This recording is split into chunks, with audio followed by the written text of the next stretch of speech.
Hello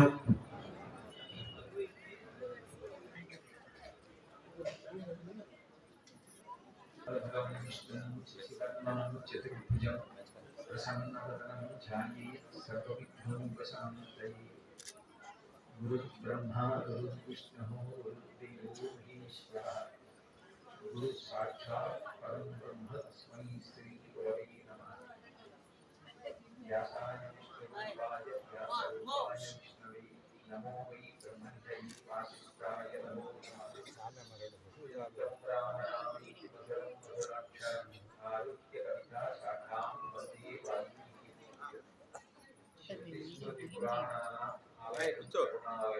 నమామి భగవత్పాదశంకరం లోకశంకరం.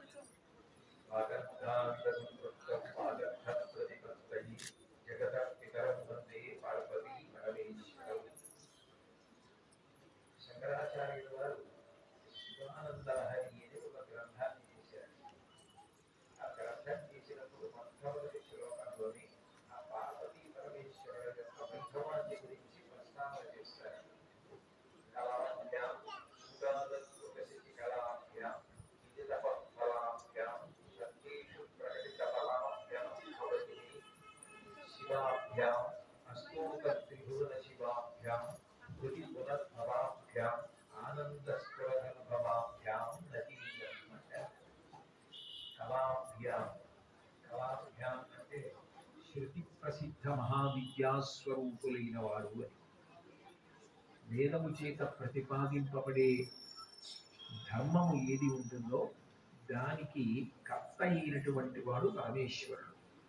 ఇప్పుడు నేను మాట్లాడినది నా ఉపన్యాసం అయినట్టే. ధర్మముని చెప్పవలసి వస్తే అది చెప్పవలసిన వాడెవరు అంటే పరబ్రహ్మమే.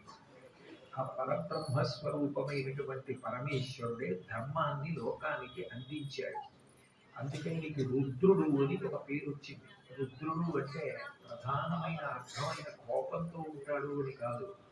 విద్యా ధర్మాన్ అవలోకయతి ప్రాపయతి ఇది రుద్ర అని.